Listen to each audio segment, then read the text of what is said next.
जय गुरुदेव। जय गुरुदेव। जय गुरुदेव नाम किसका? जय गुरुदेव नाम किसका? जय गुरुदेव नाम किसका?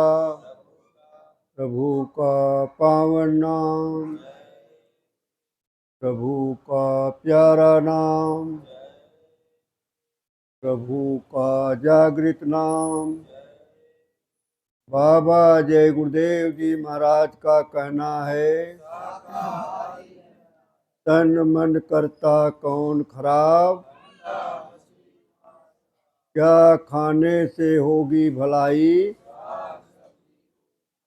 हिंदू मुस्लिम सिख ईसाई, हाथ जोड़ कर विनय हमारी, बाबा जी की अर्जी है, प्रेम से बोलो जय गुरुदेव। एक प्रार्थना होगी, आप लोग दोहराएंगे।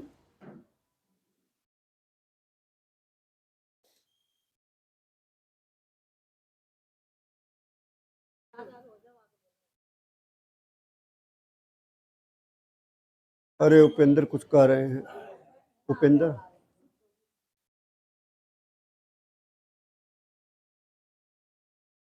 जय गुरुदेव।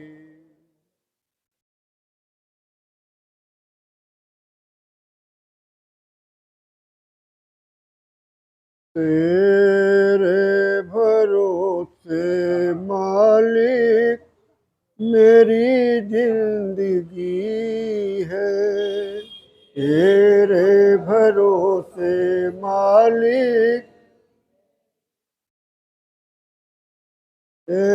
चरणों में तेरे मेरी बंदगी है, चरणों में तेरे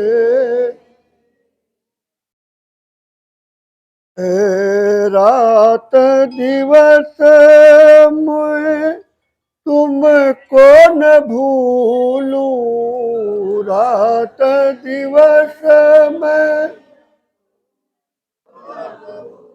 लूं, जो कुछ मौज हो सब कुछ सह लूं, जो कुछ मौज हो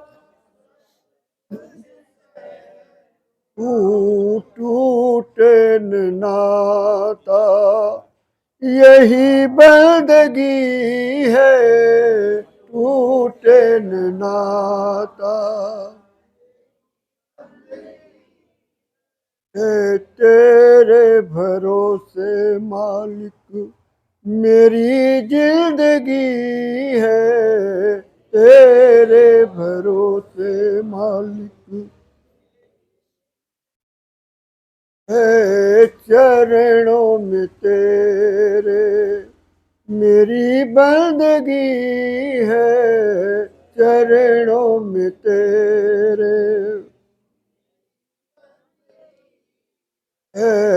बनता नहीं है मुझसे साधन भजन, अब बनता नहीं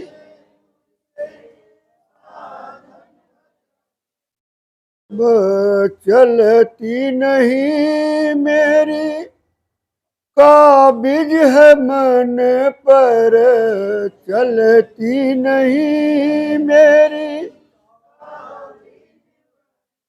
पर रहे याद तेरी बस, यही बंदगी है, रहे याद तेरी बस। तेरे भरोसे मालिक मेरी जिंदगी है, तेरे भरोसे है, चरणों में तेरे मेरी बंदगी है चरणों में तेरे। धर्म व कर्म का भेद न जानू, धर्म व कर्म नू अपना पराया कुछ भी न जानू, अपना पराया तू सौंप रहा गुरु अपनी जिंदगी है सौंप रहा गुरु। तेरे भरोसे मालिक मेरी जिंदगी है, तेरे भरोसे मालिक है चरणों में तेरे। मेरी बंदगी है चरणों में तेरे। चाहे तू जिसको जरिया बना लो, चाहे तू जिसको लो, नाले को चाहो तो दरिया बना ले, नाले को चाहो तो लो। बड़े बड़ों की हस्ती मिटी है, बड़े बड़ों की है तेरे भरोसे मालिक मेरी जिंदगी है, तेरे भरोसे मालिक है चरणों में तेरे। मेरी बंदगी है चरणों में तेरे।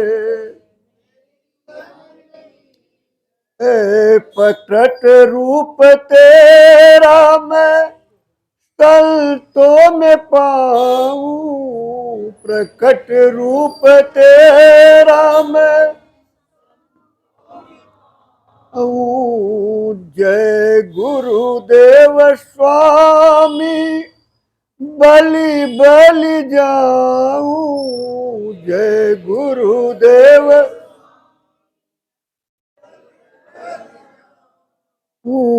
जय गुरुदेव स्वामी बलि बलि जाऊं, जय गुरुदेव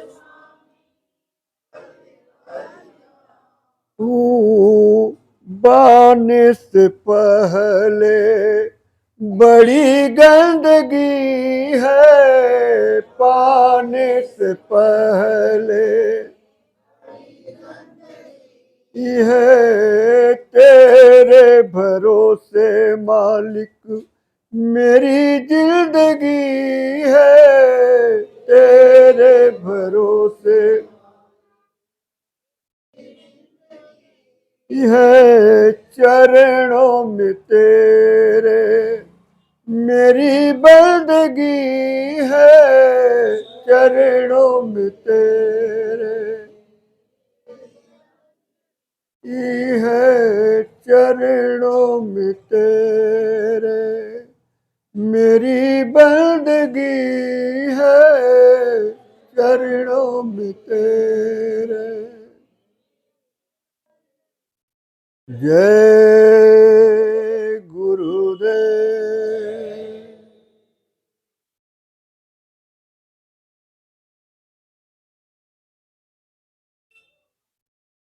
शब्द रूप में सर्वत्र विराजमान परम पूज्य स्वामी जी महाराज के चरणों में कोटि कोटि प्रणाम। पूज्य महाराज जी के चरणों में कोटि कोटि नमन।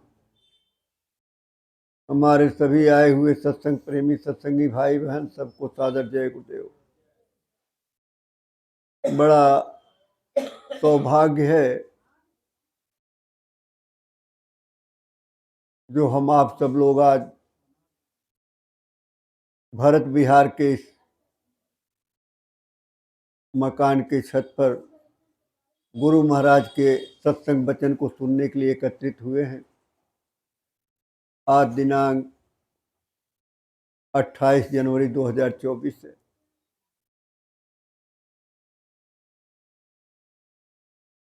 मनुष्य जीवन बड़ी पुण्य और कृपा से मिलता है। तमाम जोनियों में भटकने के बाद, जन्म मरण की दुख तकलीफ को पाने के बाद उस मालिक की दया और कृपा से ये मनुष्य शरीर मिलता है। मनुष्य शरीर मिलने का जो उद्देश्य है सिर्फ उस मालिक को प्राप्त करना। लेकिन हम ऐसे संसार में जो काल का देश है और जिन्होंने तमाम तरह के ऐसे बंधन हमारे आपके बीच में लगा रखा है कि हमसे अच्छे और बुरे कर्म तमाम होते रहते हैं, और जो कर्म हमसे होते हैं उसी के अनुसार मुझे फल मिलता है। अच्छा किया है तो अच्छा मिला, बुरा किया है तो बुरा मिला। और गुरु महाराज ने कहा कि जब तक एक भी अच्छे बुरे का बंधन आपके साथ लगा हुआ है तब तक आप मृत्यु और जन्म से जा नहीं सकते, यानी मुक्ति और मोक्ष को प्राप्त नहीं हो सकते। इसलिए अच्छे और बुरे दोनों जो हमारे कर्म हैं एक गुरु उसको खत्म करा देते हैं। वो खत्म कराने का उनका जो तरीका है कि सत्संग के माध्यम से ईश्वर प्राप्ति का रास्ता दे करके और उसका तरीका बता करके सुबह शाम अभ्यास करने के लिए कहते हैं। जब हम धीरे धीरे अभ्यास करेंगे, अभ्यास करते करते तमाम संसार से नाते रिश्ते और तमाम तरह की बुराइयां हमारी दूर होने लगती हैं। लेकिन वो तब होती हैं जब हम सत्संग में आते हैं, सुनते हैं और उसको अपने आचरण में उतारते हैं, तब होती है। हम सत्संग सुने और सत्संग के वचन को एक भी न माने तो सत्संग का कोई लाभ हमें आपको नहीं मिल सकता है। इसलिए गुरु महाराज ने हमेशा ये समझाए और बताए, चिताए कि देखो बच्चा, इस संसार में रहते हो तो मेहनत ईमानदारी की कमाई करो, झूठ मत बोलो, बेईमानी मत करो, छल मत करो, कपट मत करो। अपने को दीन बना लो, छोटे बन जाओ। छोटे बन करके जब आप साधना करेंगे, मालिक को याद करेंगे, संसार के काम करेंगे तो आपको उन्नति ही उन्नति होगी, नुकसान नहीं होगा। लेकिन जहां अहंकार हमारे अंदर पनपता है, अहंकारिता आती है, मैं का गुमान आता है, वहां परमार्थ का रास्ता कभी सफल नहीं होता है। इसलिए अपने आप को कभी, चाहे आपका पद का हो, पदार्थ का हो, धन का हो, परिवार का हो, संसार का हो, किसी भी तरह से अहंकार नहीं आना चाहिए। और ये अहंकार तभी नहीं आएगा जब आप बराबर सत्संग में जुड़ेंगे, सत्संग में आएंगे, सत्संग की रहनी गहनी में रहेंगे। जहां पर सत्य का बोध आपको मिलेगा तो धीरे धीरे आप दीन बन करके दीनानाथ को प्राप्त कर लेंगे।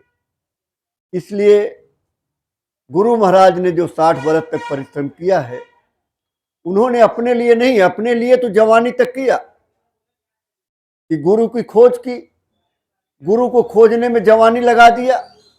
गुरु मिल गए, जब रास्ता मिल गया तो भजन में लगाया 8 साल, अपने गुरु के सानिध्य में रहे। अपनी जीवात्मा को परमात्मा से मिला दिया, रोज आने जाने लगे। अपने गुरु के आदेश पर उस दौलत को पूरे भारतवर्ष में बांटना शुरू कर दिया।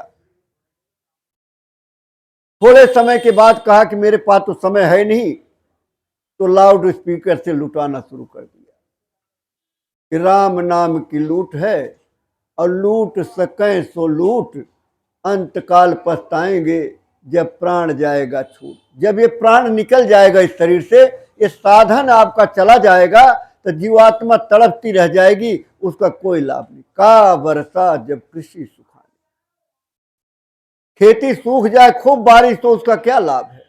आपकी जीवात्मा इस मनुष्य शरीर को छोड़ करके, इस साधन को छोड़ करके निकल जाएगी, तो उसका कोई लाभ नहीं है।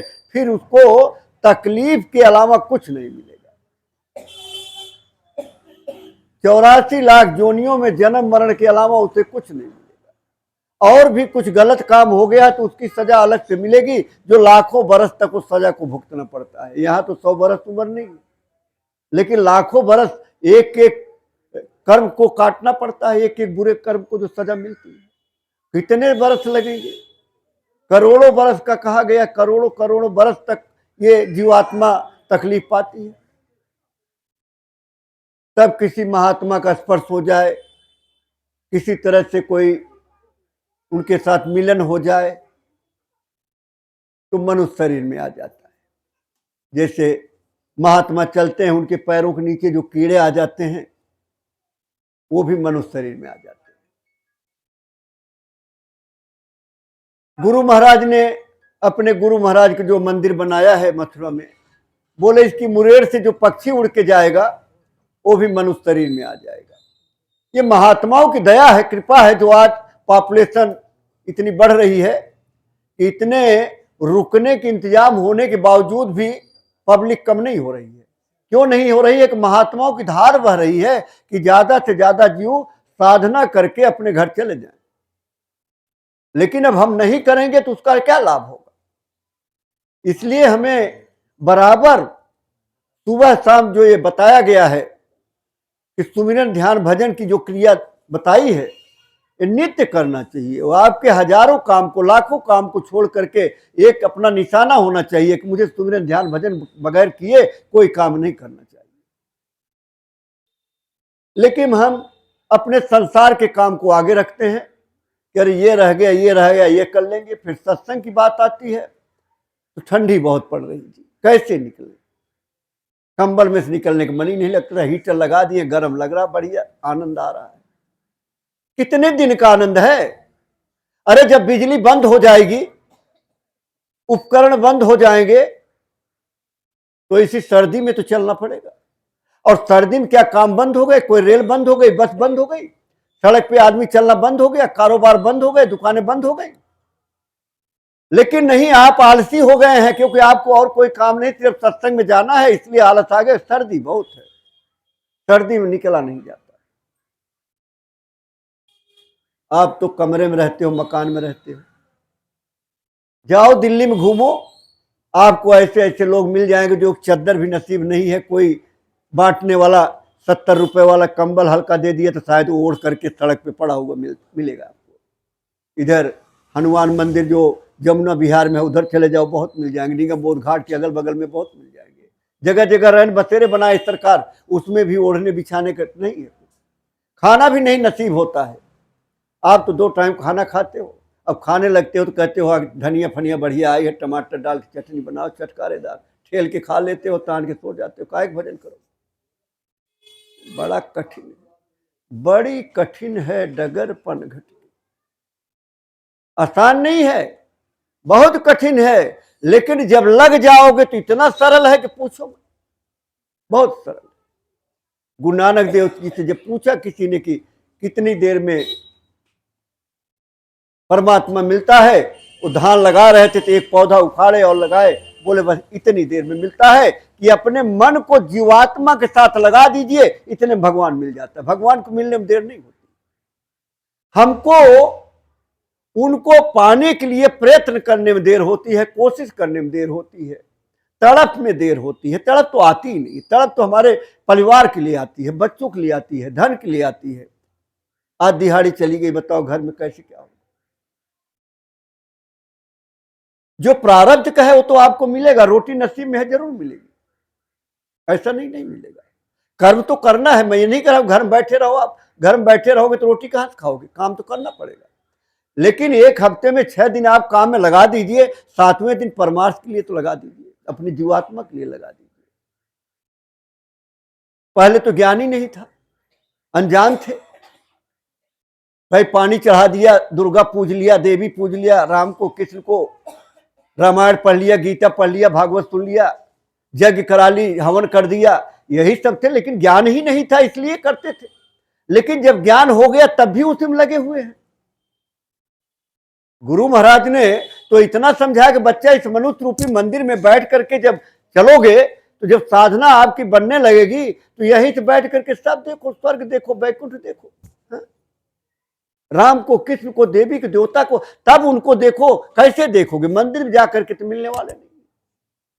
मस्जिद में तो चलाते रहो अल्लाह अल्लाह, अल्लाह थोड़े मिलने वाला है, मिलेगा। इस मनुष्य रूपी मंदिर, ये जिस्मानी मस्जिद में बैठ करके जब अंदर चलोगे तो उसको मिलने का रास्ता अंदर से जाता है, बाहर से कहीं नहीं जाता। मन न रंगाए रंगाए जोगी कपड़ा। एक बार गुरु महाराज ने कहा कि 4 गुना राशन लेके आना। मथुरा में कार्यक्रम था, बोले 4 गुना राशन लाना, जितना हमेशा ले जाते थे कार्यक्रम में, बोले उससे 4 गुना ले आना। 7 दिन का कार्यक्रम होता था तो 4 गुना राशन दिल्ली वाले यहीं से सारा जाता था। तो मथुरा में ले लेते हैं, हमारे जगनारायण जी बैठे हैं, सारी मार्केटिंग भंडारे करते रहते हैं। बाकी एक दिन मंडी, सब्जी मंडी लेके चले गए, बोले अच्छा तो पता लग गया होगा मंडी क्या होती है। मतलब एक दुकान पे पूछ के कहाँ जो है रुपया 2 रुपया हमको सस्ता मिल जाए, संगत का पैसा। पूरा घूम करके बाजार का मंडी में तब लेते हैं सामान। यहाँ खारी बावली से अपना सामान लद के जाया करता था, तो 4 गुना सामान गया वहाँ। तो उस समय जहाँ पुराना अस्पताल है उस वाले मैदान की तरफ, उसके भी बाहर दिल्ली का लगा हुआ था। तो 4 गुना राशन 4 दिन में खत्म हो गया। फिर मथुरा से राशन खरीदा। तमाम महात्मा उसमें आए थे। बाबा साधु, दाढ़ी रखा लिए, पगड़ी बांध लिए, गेरुआ पहन लिए या कुछ पहन लिए, बोरा पहन लिए, जो पहननी थी पहन ले, बाबा बन गए। बाबा का रूप बन गया कि बाबा हैं। तो जब हम लोग रात को बैठते थे, उस समय थोड़ा पहरेदारी भी ज्यादा होती थी, तो अध्यक्ष जी मैं बैठ करके उन बाबाओं से बैठ के जब चर्चा करते थे, तो भैया बाबा क्यों बने आप? कहने लगे बीवी से झगड़ा हो गई तो गुस्से में निकल गया तो बाबा बन गया, कहीं कत्ल कर दिया तो छुपने के लिए बाबा बन गया, कहीं तमाम तरह के ऐसे। सबने अपने अपने अनुभव बताए कि वो भगवान को खोजने के लिए बाबा नहीं बन गए हैं, बल्कि अपने को बचने के लिए बाबा बन गए। तो ऐसे बाबा से क्या फायदा? इसी तरह से तमाम कैटेगरी है। जब गुरु महाराज का भंडारा पहले हुआ करता था तो जितने चौबे, जितने महात्मा, जितने साधु, ये सब कैटेगरी है उनकी। अगर जहां साधु लोग हैं उनके साथ वो दूसरे महंत जो है नहीं बैठते हैं, क्यों? वो कहते हो छोटे लेवल के हैं, तो छोटे लेवल में हम नहीं बैठेंगे। फिर जो दूसरे साधु हैं उनके बाद जो चौबे लोग हैं, चौबे माने जो पंडा पंडित वहां के हैं, वो उनके साथ नहीं बैठेंगे, उनका अलग इंतजाम होता है। इस तरह से कैटेगरी बनाई गई थी, ऐसे बाबाओं के अलग और ऐसे जो है महात्माओं का अलग, और चौबे लोग जो है उनका अलग। इस तरह से व्यवस्था की जाती थी। ये सब कैटेगरी। अखाड़े बने हैं, बड़े बड़े महंत बने हुए हैं, इतने बड़े बड़े अखाड़े हैं कि वहां तो पहलवानी होती है।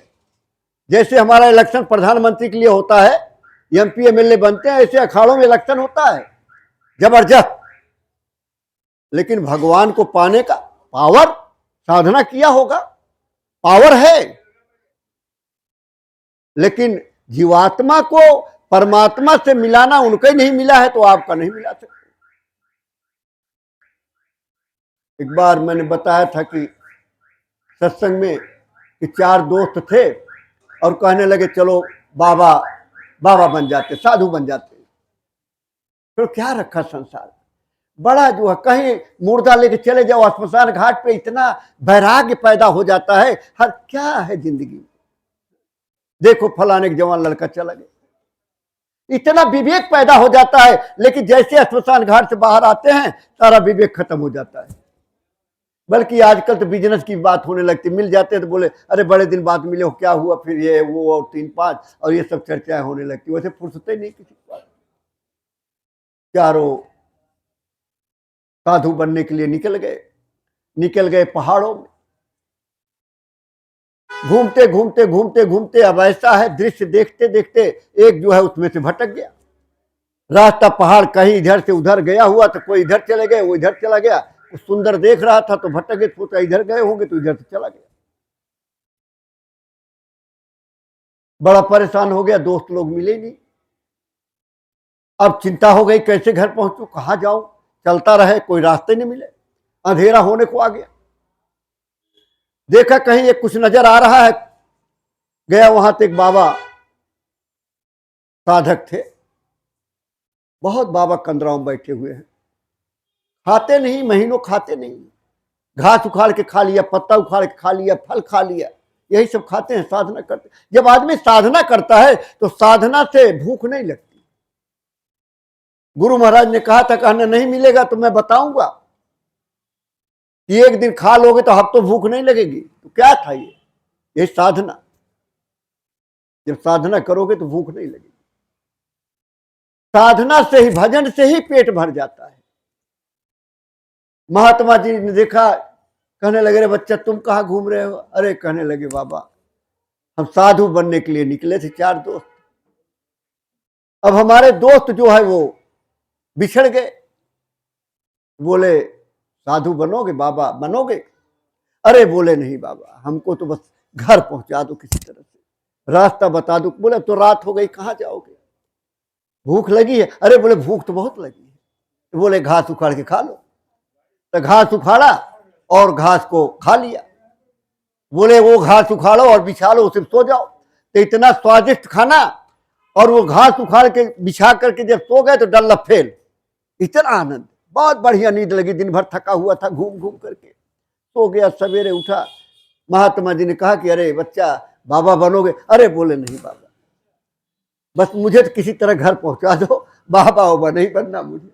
बोले देख लो, बाद में सोचना पछताना मत।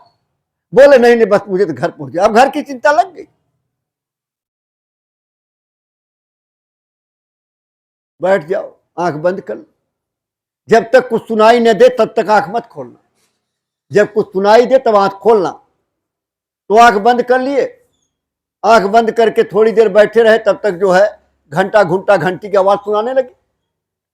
जब घंटी की आवाज ये सब सुनाने लगी मंदिरों की, तो आंख खोल रहे हैं तो हरि की पौड़ी हरिद्वार, वहां बैठे हैं गंगा के किनारे, और वहां मंदिरों में जो घंटी उंटी बजती रहती, लोग बजा रहे थे। तब उनका विवेक खुला कि ये क्या हो गया, ये क्या हो गया, फिर कहां ढूंढें, कहां पाएं इतनी बड़ी पावर। इतना सब कुछ होते हुए भी वो महात्मा इतना कर सकते हैं, लेकिन जीवात्मा को मुक्ति मोक्ष नहीं दे सकते। जन्म जन्म मुनि जतन कराही, और अंत राम कही आवत ना। अंत में जहां आशा वही बासा। जैसे एक पंडित जी मर गए, उनका श्राद्ध हो रहा था, उधर से एक महात्मा जी आ गए, बोले क्या हो रहा है? बोले श्राद्ध हो रहा था। बोले श्राद्ध क्या होता है? कहने लगे बैठ जाओ, देख कहां बताता फिरूं, बैठो यहीं देख लो क्या होता है। पंडित जी आए दूसरे जो उनके पुरोहित, उन्होंने वो आटा उटा तैयार किया, पिंडा बनाया, उसका जो क्रिया, तमाम तरह की क्रियाएं जो होती हैं वो सब करके, इसके बाद में उधर भंडारा तैयार हो गया। चलो भाई भोजन करो। पंडित जी ने अपना दक्षिणा उठा लिया, पंडित जी तो चले गए। अब लोगों ने कहा चलो भोजन करो। महात्मा जी ने कहा अरे किसका श्राद्ध था? बोले मेरे पिताजी का। बोले पिताजी खिला दिए? बोले हाँ खिला दिए। बोले कैसे खिला दिए? बोले पंडित जी ने मंत्र पढ़ दिया और वो खिला दिया। अरे बोले तुम्हारे पिताजी कितने धर्मात्मा थे, इतने पंडित थे, और उस शेर की जोनी मिल गई। 4 मील दूर 2 पेड़ है, वहीं शेर की जोनी में शेर हैं, वहीं खड़े हैं, जाओ उनको खिला के आओ पहले। लेकिन शेर के सामने डरोगे तो उसको खाना रख देना, वो खा ले, जब सर ऊपर करे तो पूछना कि आप इतने पंडित थे, इतना धर्मात्मा थे, ये आप शेर की जोनी में कैसे चले गए? तो टोकरे में सब सामग्री रखा खाने की, और खा के लेकर के गए वहां तो देखे शेर था, तो दूर रख दिए। अब शेर आया, खाया, खा करके जब ऊपर किया तो कहने लगे, अरे पिताजी, आप इतने पुजारी थे, इतनी पूजा पाठ करते थे, इतने पंडित थे, आप शेर की जोनी में कैसे पहुंच गए? कहने लगे, रे बच्चा, जब मैं मरने वाला था, पड़ोस में कहीं मछली बन रही थी, अब वो मछली की खुशबू मेरे नाक में आ गई और मेरा मन जो है मछली खाने कह दिया, इसी मेरे प्राण निकल गए। तो जहां आस्था वही बाता। तो उनको ऐसी जोनी मिल गई कि खूब खाओ, खूब मार मार के खाते रहो। तो इसलिए बाबा जय गुरुदेव जी महाराज ने कहा कि जय गुरुदेव नाम को इतना पका लो कि स्वास्थ्य स्वास्थ्य प्रयास तुम्हारी, और न काहू केरो भरोसो चरण कमल का तेरो। कि हमेशा जय गुरुदेव नाम नहीं, स्वास्थ्य स्वास्थ्य, बैठे हो अंदर से जय गुरुदेव करते रहो। क्या जाता है? तो नाम मालिक का है। और उस समय के लिए तैयारी हो रही है। जब 1 साल पहले, 6 महीना पहले किसी बच्चे की शादी तय हो जाती है, तो उसी दिन से उसकी तैयारी शुरू हो जाती है। अरे साड़ी खरीदनी है, कपड़ा खरीदना है, शेरवानी बनवानी है, जूती लेनी है, मैचिंग की है कि नहीं है, चूड़ियां खरीदनी है, सूट सलवार खरीदना है, राशन खरीदना है। अच्छा, क्या होगा? प्रोग्राम होगा, तिलक का होगा, और इसके बाद फिर गोद भराई का होगा, इसके बाद फिर शादी बारात आएगी। कितनी तैयारी करते रहते हो। और बारात जाती है, शादी हो जाती है, शादी होकर दुल्हन अपने घर चली जाती है, बाराती अपने घर चले जाते हैं, फिर वो सारे काम बंद। वो जो चल रहा 6 महीने से, 8 महीने से, वो सब काम बंद हो गया। इसी तरह से आपका काम कब बंद होगा? जब आप ये शरीर छोड़ करके जाने लगोगे, तब आपका काम खत्म होगा। इसलिए जय गुरुदेव नाम को इतना पकाओ कि गुरु महाराज ने कहा कि तुम जय गुरुदेव बोलोगे तो मैं मिलूंगा और तुम्हारी पूरी मदद करूंगा, तुम्हें नरक और 84 में नहीं जाने दूंगा। तो वह प्रेमी भाई बहनों, उस समय आपका धन, आपका परिवार, आपके बीवी बच्चे, आपके पति, ये जब नजर आने लगेंगे, तो वही है कि कहीं न कहीं परिवार के रूप में वहां कुछ भी बन के पैदा हो करके, मनुष्य शरीर अगर नहीं भी मिली तो कीड़े मकोड़े बन के, सांप बिच्छू बन के, या पशु बन के अपने परिवार में कहीं न कहीं पैदा हो जाओगे। तो कितना जन्म बीता होगा जब से हम लोग आए हैं, तब से कितनी जगह पैदा हुए होंगे, कितनी जगह मरे होंगे, कितने आद औलाद हमारे हुए होंगे, कितने के हम आद औलाद हुए होंगे, ये कोई हम लोगों के पास गणना तो है नहीं, क्योंकि जानकारी नहीं। इसलिए हमेशा इस चीज का ध्यान रखना चाहिए कि मौत सर पे बांध करके चलो, और हमारा कुछ नहीं है ये हमेशा रखे रहो कि कुछ नहीं, इससे काम ले लो।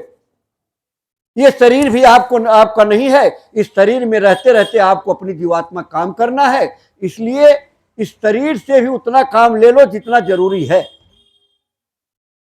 नहीं लोगे तो बाद में पछताना पड़ेगा। इस चीज का ध्यान रखें। बाकी बाबा वाबा बनने की जरूरत नहीं। गुरु महाराज ने हमेशा कहा कि बाबा बनने की जरूरत नहीं है। अरे बाबा कह देने से, अभी पीछे अपने अध्यक्ष जी जब सत्संग सुनाया करते थे लॉकडाउन के पहले, जब कुछ लोग जेल वोल जाने लगे बाबा लोग, तो कहने लगे तो बाबा कहवाने में शर्म लगती है, कहीं बाबा कहेंगे तो लोग कहेंगे ये भी बाबा है, कुछ गड़बड़ ही है लगता है। तो जो बच्चे पोते होते हैं वो भी बाबा बोलते हैं, तो बाबा बड़ा खतरनाक, बाबा शब्द बड़ा खतरनाक है। बाबा बनना इतना आसान नहीं, बाबागिरी को निभाना बड़ा कठिन है। एक आदमी गांव से जा रहा था, गया तो एक जगह सत्संग चल रहा था, थोड़ा छोटा सा आश्रम ऐसा बना रखे थे, तो सत्संग सुनने लगा तो उसको बड़ा अच्छा सत्संग लगा, तो वहीं रुक गया। अब रुक के सत्संग सुनने लगा। कई साल बीत गए, दाढ़ी भी बढ़ गई, बाबा जैसे लगने लगा, कपड़ा भी उसी तरह से पहनने लगा, क्योंकि वहां आश्रम में घर तो है नहीं, भाई सूट बूट बनवा लो, बढ़िया कोट पैंट बनवा लो, बढ़िया गर्म साल ओढ़ लो। वहां तो जो आश्रम में आ जाता था कुछ अपना धोती फोती लपेट लेते थे, कोई दे गया ले लिए, पहन लिए। तो उसी तरह से वो बाबा की तरह वो भी लगने लगा। फिर बोला, गुरुजी मैं सोच रहा हूँ एक बार घर हो आता हूँ। बोले चले जाओ। बोले जरा सत्संग उत्संग करते रहना। बड़ा खुश हो गया, बोला चलो सत्संग करने का भी अधिकार मिल गया कि सत्संग करते रहना, तो अब सत्संग भी किया करेंगे। और वहां चला तो पैदल का रास्ता। अब जाते जाते किसी गांव पहुंचा तो अंधेरा हो गया, तो कहीं किसी घर पे बोला भाई रात को रुकना है मुझे, तो बोले रुक जाइए। पहले बड़ा प्रेम होता था, आज तो डर लगती है कि रात को रुकेगा और लूट के लेके चला जाएगा। घर का सरसामान साफ, सवेरे जो है क्या देखे तो कुछ नहीं। हमारे रिश्तेदार, मेरी बहन ब्याही हो, खूब बढ़िया ट्रक, खूब बढ़िया नाचने गाने वाले, खूब बढ़िया बाजा, उनके दरवाजे बिल्कुल बैक करके लगा दिया, सामने जो है स्टेज जैसा बना दिया, वहां नाच गाना खूब हो रहा है और सब पूरा परिवार पूरा गांव वहां इकट्ठा होकर के नाच गाना खूब देख रहा है। इधर पीछे पूरा घर का सामान लोड हो रहा है। घर का सामान लोड हो गया, इसके बाद वो बंद किया, ये सब लोग जो है अपना हटा के सामान वामान रखा और ट्रक चली गई। जब घर घुसे देख रहे हैं एक एक बर्तन तक साफ। तो लेकिन वो पहले प्रेम था लोगों में, मतलब ईमानदारी थी। बोले आप तो महात्मा जैसे लगते हो, कुछ सुनाइए। तो गुरु महाराज के सत्संग तो सुना ही था, तो सुनाया तो कहने लगे आप तो बड़ा अच्छा सुनाते हैं, आप यही रुक जाइए, कुछ दिन गांव वालों की इकट्ठा करेंगे, कल सत्संग सुनाना। तो गांव वालों की इकट्ठा किया तो सत्संग हुआ, बड़ा अच्छा लगा गांव वाले। अब रोज सत्संग होने लगा तो उसने जो है 1-2 बीघा जमीन भी दे दिया कि बोले यहाँ आप सत्संग किया करिए। अब धीरे धीरे लोगों की भीड़ होने लगी और वहाँ आश्रम बन गया बढ़िया, खूब मकान बढ़िया बना लिया, बढ़िया जो है सत्संग होने लगा, हाल बड़ा बन गया। अब बड़े दिन हो गया, महात्मा जी ने देखा कि वो तो आया ही नहीं, इतने दिन हो गया। तो महात्मा जी भी उसको देखने के लिए, पता तो सब था, लेकिन अब चले गए देखे तो सत्संग चल रहा था। हाल में प्रवेश किए, जब सत्संग खत्म हुआ तो गए उसके पास, कहने बच्चा मुझे पहचान रहे हो? अरे बोले पहचान तो मैं तभी लिया था जब आप अंदर घुसे थे, लेकिन मैं कैसे कहता कि ये हमारे गुरुजी हैं। और सोचो कैसे गुरुजी हमारे हैं, ये कैसे कहता लोगों से, क्यों कि गुरुजी तो सादा में थे। बोले बच्चा ठीक बात नहीं, ये अच्छा नहीं है, चलो आश्रम वही भजन ध्यान करो, वही सत्संग सुनो। कहने लगे अच्छा आपको मेरा ये देख करके सब ईर्ष्या होने लगी है, इतना बड़ा भंडारा कभी देखे हो अपने आश्रम में? है रोटी तो नसीब नहीं होती ढंग से, और यहाँ इतना बड़ा भंडारा चल रहा है, इतने सेवादार लगे हुए हैं, इतनी जो है पब्लिक आ रही है, तो आपको जलन हो रही है। बोले बच्चा फिर भी, बोले अरे जाओ जाओ। तो बाबा जी जाते जाते कहे कि बच्चा अगर कभी जरूरत पड़ जाए तो चले आ। अब महात्मा जी चले गए तो दया खत्म हो गई। अब सत्संग सुनाए तो बोले कुछ और निकले कुछ। जैसे हमारे भी एक महात्मा आजकल उल्टा ही बोलते हैं, नाम उम नहीं लूंगा, वो भी आजकल उल्टा बोलते कुछ उल्टा कर देते हैं, बहुत कुछ। अरे यहां तक कह दिया कि गुरु जी जाने, गुरु जी के नामदार नहीं जाने, मुझसे कोई लेना देना। अब बोला कुछ धीरे धीरे लोग आना छोड़ दिया तो पागल हो गए, पता नहीं क्या बोलता रहता है। जो अंग संग थे, करीबी थे, वो थोड़ा लगे रहे तो कोड़ हो गया, हाथों में कोड़ हो गया, पैरों में कोड़ हो गया, अंगुलियां गलने लगी, पैरों की अंगुलियां गलने लगी। तो जो पास में थे वो भी छोड़ गए, सब चले गए, पैसा आना बंद हो गया, सब कुछ खत्म हो गया, बर्बाद हो गया, कुछ नहीं। जब कुछ नहीं रहा, इसीलिए बताते हैं जो राजे महाराजे पैसे वाले लोग हैं, जब ठोकर मार करके महात्मा के चरणों में जाते थे, राजपाट छोड़ दिए, चरणों में चले गए और सेवा में लग गए, तब जा करके उनको रास्ता मिलता था। हमें आपको तो मुफ्त में मिला। तब उन्हें गुरु की याद आई, गुरु की याद आई तो किसी तरह से घिसटते पिसटते गुरु के दरबार में पहुंचे। गुरु जी ने कहा बच्चा आ गए। देखो गुरु हैं, पिता हैं, चाहे कितना नालायक बच्चा हो जाए वो जुदा नहीं करते, वो हमेशा जो है माफ करते, प्यार करते। गुरु जी ने कहा अच्छा वो चला जाओ रास्ते में, उधर से लोग आते हैं तो कई रास्ता बनता है तो पूछते पाछते हैं, तो सत्संग के लिए पूछेंगे तो बता देना। तो वहां बैठ गए, जो आए तो बताए सत्संग वहां हो रहा है, चले जाओ। तो सत्संग उधर हो रहा। धीरे धीरे धीरे अंगुली थोड़ा ठीक होने लगी, दया होने लगी तो ठीक होने लगी। फिर गुरु जी ने कहा कि थोड़ा ठीक हो गए तो बोले अरे झाड़ू उड़ू लगा दिया करो। तो झाड़ू लेके अपने लगे रहे। अब झाड़ू उड़ू लगा दिया, फिट हो गए काफी। बोले अब ऐसा है, वो सत्संग के समय जो है आसन लगा दिया करो, तो आसन लगाने लगे, तो आसन लगा दिए, बिल्कुल फिट हो गए। गुरुजी बुजुर्ग थे, शरीर पूरा होने को हुआ तो उन्होंने उनको गद्दी सौंप दिया। जब इस तरह से प्रेम करोगे तो गुरु गद्दी भी सौंप देता है। लेकिन अब खुद जो है गुरु बनने लगोगे और गुरु की दया नहीं मिलेगी तो उसका होगा क्या। इसलिए प्रेमी भाई बहनों, ये हमेशा गुरु महाराज ने कहा कि बाबा बनने मत करना, नकल मत करना, बाबा मत बनना। अब नकल करोगे तो पछताओगे। आज नहीं तो देखो, गुरु के समक्ष इतने दिन से सत्संग सुने हो, तो गुरु महाराज ने कहा पेड़ को कहेंगे तो पेड़ बोलेगा, पलक लग जाएगा, पेड़ सुनाने लगेगा। गधे कहें गधा बोलने लगेगा। किसी भी सत्संगी को छेड़ दो और चुप रहो कि आप सत्संगी आपको जानता ना हो तो देखो कैसे बोलता हूं, कैसे गुरु की बात आपसे करता है, लड़ जाएगा। और वैसे आप जानोगे कुछ नहीं तो पढ़ा लिखा है नहीं, कुछ जानते नहीं है। लेकिन गुरु की बात आ जाएगी जहां वहां पीछे रहने वाला नहीं, फिर वो तो गुरु की पूरी चर्चा करेगा। एक गुरु की दया है। इसलिए देखो, निजामुद्दीन साहब थे, निजामुद्दीन साहब के यहां कुछ लोग आते थे सत्संग के लिए। एक सफरू साहब थे, उस समय फौज के अफसर थे, उन्हीं के नाम से कनाट प्लेस 12 खंभा रोड पे सफरू हाउस बना है।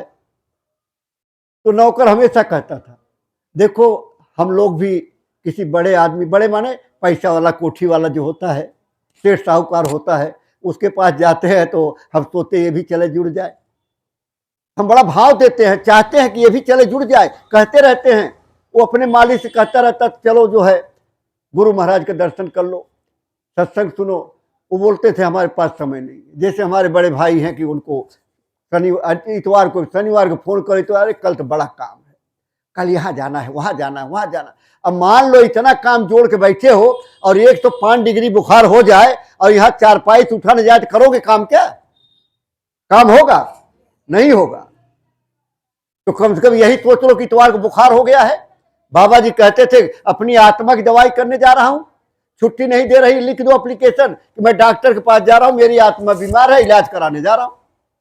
तो इलाज कराने के लिए वो एक दिन अपने मालिक से कहने लगा, जब ही कहता हूं आप कहते हो मेरे पास समय नहीं है और अब अगर मर जाओगे तब क्या होगा। जब ये सब एक नौकर ने कहा तो सफरू साहब को लग गई। सफरू साहब बोला, अच्छा चलो आज मैं चलूंगा तुम्हारे बाबा के पास। तो गए निजामुद्दीन साहब के पास, अंदर गए, हाथ जोड़े, कहने लगे मेरे साहब आए, दर्शन दे दीजिए। निजामुद्दीन साहब बोले हमारे पास समय नहीं है। आए बेचारे, कहने लगे साहब कह रहे समय नहीं है। चले गए, शाम को फिर आ गए, फिर बेचारा अंदर गया, फिर हाथ जोड़ के बोला सरकार वो हमारे साहब आए हैं, दर्शन दे दिए। बोले मेरे पास समय नहीं है, जब समय होगा तो दे दूंगा। आया, फिर बोला कह रहे समय नहीं। सफरू साहब को रात भर नींद नहीं लगी, नींद नहीं लगी। सवेरे उठे, जल्दी जल्दी नहाए, नौकर को बोले जल्दी चलो मुझे चलना है। चले गए निजाम। तड़प देखिए कैसे पैदा हो रही है, कैसे महात्मा खींचते हैं जीव को। अब वहां से भागे, दोनों चले आए। फिर बेचारा अंदर गया, कहने लगा सरकार कल सुबह भी आए थे, शाम को भी आए थे, आए हैं दर्शन दे दीजिए। बोले मेरे पास समय नहीं है। फिर बाहर चले आए, बोले समय नहीं है। तब तक एक आदमी आया, कहने लगा सत्संग होने जा रहा, सत्संग होने जा रहा, चलो सब लोग सत्संग बैठो। तो सफरू साहब ने कहा कि जब सत्संग होगा तो दर्शन भी हो जाएगा। खुश हो गए, अंदर से गए, सत्संग सुने, बड़ा अच्छा लगा, नामदान मिल गया। अब आना जाना शुरू हो गया, इसी पे लड़ाई शुरू हो गई। वो चले गए फौज की लड़ाई में। इधर एक दीवाना गरीब आदमी था, बिटिया की शादी पड़ गई थी और वो कहा गुरु करेंगे, गुरु महाराज करेंगे। तो पत्नी कहने लगी अरे गुरु महाराज तो करेंगे, लेकिन जाओ गुरु महाराज से कह तो आओ, एक हफ्ता तो रह गया। तो चला गया गुरु महाराज के पास, प्रणाम किया और कहने लगा गुरु जी बिटिया की तारीख पक्की हो गई है, 7 दिन रह गया है शादी के। तो बोले तो बड़ी खुशी की बात है, अरे बहुत बढ़िया शादी करना, राजा महाराजा की तरह शादी करना, खूब रुपया पैसा देना, खूब चांदी सोना देना, खूब ठाट से शादी करना। अब तक कितनी खुशी होती है, गुरु इस तरह से कह रहे हो तो कितनी प्रसन्नता हो रही है। 5 दिन बीत गया, 2 दिन रह गया तो थोड़ा सा दिल जो है घबराने लगा कि 2 दिन रह गया कैसे होगा। फिर गया गुरु जी के पास, कहने लगा गुरु जी 2 दिन रह गए हैं। गुरु जी ने कहा हाँ मैं सोच रहा था कोई आएगा तो बोल दूंगा, लेकिन कोई आया ही नहीं। तो ऐसा करो तुम मेरी ये जूती ले जाओ, इसी जूती से काम चला लेना। वो घिसी हुई जूती गए, अब गुरु ने कह दिया तो जूती लिया, गमछे में लपेट लिया, कोई देख न ले। ये बताओ कौन कहे जूती लिए चले जा रहा है, फटी जूती। उधर से सपरू साहब लड़ाई जीत गए, घोड़े पे ऊंट पे कपड़े लत्ते सोने हीरे जवाहरात खूब लदे हुए उधर से आ रहे, इधर से ये जूती लिए जा रहे हैं। सपरू साहब ने देखा कि गुरु महाराज की खुशबू आ रही है, ऐसा क्या काम कर दिया मैंने कि गुरु महाराज खुद आ रहे हैं। देखे दूर से कोई आ रहा है कि गुरु महाराज आ रहे हैं, कि खुशबू तो गुरु महाराज की आ रही। जैसे नजदीक आया देखा तो गुरु महाराज है नहीं। वो आगे को चला तो खुशबू उधर चली गई। तो सपरू साहब ने कहा भाई सुनो बात सुनो, इधर आओ, कहां से आ रहे हो। अरे कहने लगे भैया मैं तो गुरु महाराज के यहाँ गया था, निजामुद्दीन साहब के यहाँ, बिटिया की शादी है, अब ये टूटी जूती दिए है किसी से काम चला लेना, अब बताओ इसकी चवन्नी तो कोई देगा नहीं। सपरू साहब ने कहा अरे भाई देखिए करता गुरु हैं, करने वाले गुरु, लेकिन तरीका देखिए करने का। कहने लगे भाई ऐसा करिए जूती तुम मुझे दे दे, और ये जितना घोड़े पे ऊंट पे सामान लदा है, रुपया पैसा हीरे जवाहरात कपड़े सब तुम ले जाओ, लेकिन ये जूती मुझे दे दो। बड़ा खुश हुआ, जूती दे दिया, चूमा माथे लगाया, धोया पिया उसको चरणामृत पी करके चले गए। गुरु के दरबार में पहुंचे और प्रणाम किया, बोले गुरु जी फतह हो गई, मैं जीत गया। तो गुरु महाराज ने क्या कहा मालूम है, गुरु महाराज ने कहा मेरे लिए क्या लाए हो, आप प्रेमियों क्या समझते हो। गुरु ने कहा मेरे लिए क्या लाए हो। बोले मैं ला तो बहुत कुछ रहा था, लेकिन एक प्रेमी मिल गया, ये आपकी जूती ले जा रहा था और मैंने सब कुछ दे दिया, ये जूती आपकी ले लिया। निजामुद्दीन साहब बिगड़ गए, बोले तूने मेरी जूती को मोल लगा दिया, कीमत लगा दी इसकी, निकल जा, यहां मत आना। रोते हुए सपरू साहब चले गए, नौकरी छोड़ दी। एक खास फूस इकट्ठा किया, वो दूर किनारे जहां आश्रम था उससे दूर कुटिया सी छप्पर सा बनाए और वहीं रहने लगे। जब सत्संगी आए सत्संग में और सत्संग सुन के वापिस जाए और उन्होंने दौड़ के आए, कहे आज गुरु जी ने क्या सुनाया है। जब लोग सुनाए तो इतना फूट फूट के रोए, इतना रोए निजामुद्दीन साहब। लेकिन वो सपरू साहब, निजामुद्दीन साहब जब बूढ़े हो गए, बोले अब मैं बूढ़ा हो गया, मेरा जाने का समय हो गया। तो लोगों ने कहा कि संगत कौन देखेगा, तो बोले सपरू देखेगा। बोले सपरू को तो आपने निकाल दिया। बोले अरे कोई आदमी दिल निकाल करके जिंदा रह सकता है, सपरू तो मेरा जिगर है, दिल है, उसको कैसे निकाल सकता हूं। जो मेरे जूती से इतना प्रेम करता है वो मुझसे कितना प्रेम करता होगा। ये सुन, आपको गुरु से प्रेम करना चाहिए, इतना प्रेम करो जितना अपने बेटे से नहीं, अपने पति से नहीं, अपनी पत्नी से नहीं, जितना अपने परिवार से नहीं, उससे कहीं ज्यादा आपको प्रेम करना चाहिए गुरु से। प्रेम करोगे गुरु से तब जाकर के जीवात्मक काम हो। तो निजामुद्दीन साहब की गद्दी को सपरू साहब ने संभाला। इसलिए तमाम इतिहास में सत्संग के वचनों के द्वारा हमें आपको बताया जाता है कि देखो धर्मार्थ में धन की जरूरत होती है, आश्रम में श्रम की जरूरत होती है। आश्रम में जाते हो श्रम करो। आज महीने की अंतिम तारीख है, अंतिम तारीख को श्रम के लिए जाया जाता था मथुरा, लेकिन सर्दी बहुत थी तो मैंने हाथ जोड़ लिया, मुझे पता था निकलना थोड़ा मुश्किल होगा। अध्यक्ष जी से बोला कि इस इतवार को नहीं जाएंगे लोग। तो यहाँ कार्यक्रम रख लिए। लेकिन जब मैं अर्जुन पार्क में कार्यक्रम रखता हूँ, कभी जाता हूँ, तो देखता हूँ जितने लोग यहाँ हैं उतने अर्जुन पार्क में अकेले बैठे रहते हैं। यहाँ कितने लोग हैं उत्तम नगर के, कीर्ति नगर के, सागरपुर के, वो देखो बुराड़ी से भी आए हैं, वो शादनगर से आए हैं, उधर मंडावली से चले आए हैं, वो देखो पालम बिहार से आए हैं। यहाँ के लोग कहाँ चले गए? सर्दी में निकल नहीं पाए, मौसम खराब है, ठंडी लग जाएगी, डॉक्टर को पैसा देना पड़ेगा, वैसे परेशान। मत सोचो इस चीज, ये तो बल्कि आस लगाए रहो कि क्या आदेश मिलता है, क्या आदेश आता है, उस आदेश को करने के लिए हमेशा तत्पर रहना चाहिए।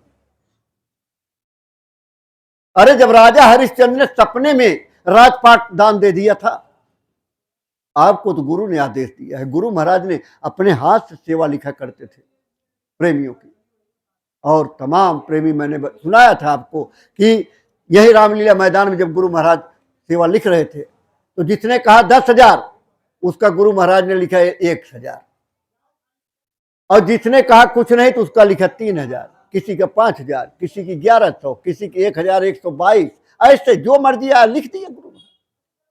वही डॉक्टर कमलाकांत मिश्रा जी पत्नी जी का 3,000। भाई मिश्रा जी तो हमेशा सेवा में लगे रहते थे, कमाई धमाई इतनी थी नहीं, बच्चे भी ज्यादा थे, तो उनके भाई के बच्चे सत्यानंद जी के, सबका खाना पीना रहना पढ़ाई लिखाई खर्चा था। अब 3,000 लिख दिया। अब औरतों में हमारे थोड़ी बहनों में रहता है, हाँ बहनी कितना लिखे आपका कितना लिखे हैं? तो हमारा तो इतना लिखे हैं। अरे हमारा तो इतना लिख दिए। अब उनका 1,000 लिखे, हमारा 3,000 लिख दिए। पहुंच गए मिश्रा जी के पास, मिश्रा जी कहने लगी देखो गुरु महाराज ने हमारा 3,000 लिख दिया, उनका 1,000 लिखा है। मिश्रा जी ने कहा अरे तुम समझती नहीं हो बात को, तुम्हारा रोग बड़ा है, तुम्हारी दवाई खर्चा ज्यादा है, इसलिए 3,000 लिख दिया। उनका मर्ज कम है, उनकी दवाई खर्चा कम है, इसलिए 1,000 लिख दिया। ये महात्मा मर्ज के हिसाब से पैसा लिख दिया सेवा। तो अब हमारा ढर्रा पड़ जाना चाहिए कि गुरु महाराज ने आदत हमारी डाल दी कि हर महीना हम गुरु महाराज के आदेश को याद रखें, अपनी सेवा को जमा कराते रहें। लेकिन हम लोग बार बार कहना पड़ता, ये बोलना पड़ता है। तो राजा हरिश्चंद्र जब सपने में दान दे दिए और वहां से विश्वामित्र जी सवेरे पहुंच गए, कहने लगे कि भाई तुमने राजपाट दान दे दिया है तो लाओ मुझे दो अपना। तो राजपाट का चाबी ले लिए, बोले दक्षिणा लाओ। देखो कोई चीज दान दी जाती है तो दान के बाद दक्षिणा दिया जाता है। तो कहने लगे अरे निकाल के दे दो, कैशियर से बोले निकाल के दे दो। तो विश्वामित्र का कहां से निकाल के दे दो, राजपाट मेरा, निकाल के तुम दे दो। बोले ये सब मेरा है। तो हरिश्चंद्र ने कहा कि मुझे रास्ता बताओ। तो गुरु जी ने कहा ऐसा करो जाओ बनारस। देखो कितनी कड़ी परीक्षा थी, अब तो होती ही नहीं है, अब तो ये ठंडी की परीक्षा है तब भी नहीं पास हो रहे हो है? उन्होंने कहा जाओ बनारस, अपने आप को बेच दो और दक्षिणा दो। तो राजा हरिश्चंद्र पत्नी को लेकर के जिस कपड़े में सादे पोशाक में निकल गए, पत्नी चली गई एक सेठ के यहाँ झाड़ू पोछा बर्तन करने के लिए, और हरिश्चंद्र डोम के यहाँ बिक गए और अपने गुरु को दक्षिणा दिया। और वहां दिन भर काम कराएं, रात को मरघट की रखवाली करें कि कोई बिना कर दिए जलाए न अपना मुर्दा। एक दिन थोड़े दिन बीता था कि बेटा जो था, पत्नी और बेटा एक जगह थे, बेटे को सांप ने काट लिया, बेटा मर गया। पत्नी बेटे को दफनाने के लिए शमशान जाना था, ले कैसे जाए, कफन तो है नहीं, पैसा है नहीं। उसने अपनी आधी साड़ी को फाड़ दिया और बेटे को लपेट करके आधी साड़ी पहन ली और चल गई स्मशान घाट पे, और कहने लगी ये मेरा बेटा खत्म हो गया, इसको दफनाना है। राजा हरिश्चंद्र देख रहे हैं मेरी पत्नी है, मेरा बेटा है, लेकिन हरिश्चंद्र ने कहा कि ये तो देखो कर देना पड़ेगा, यहाँ बिना कर का जो है दफना नहीं सकती। बोली मेरे पास तो कुछ है नहीं, और ये आपका भी तो बेटा है। बोले बेटा मेरा है, लेकिन मैं यहाँ नौकर हूं किसी का, और नौकर हूं तो नौकर का जो फर्ज है वो मैं करूंगा, तुम्हारे पास कर दो तो दफनाओ।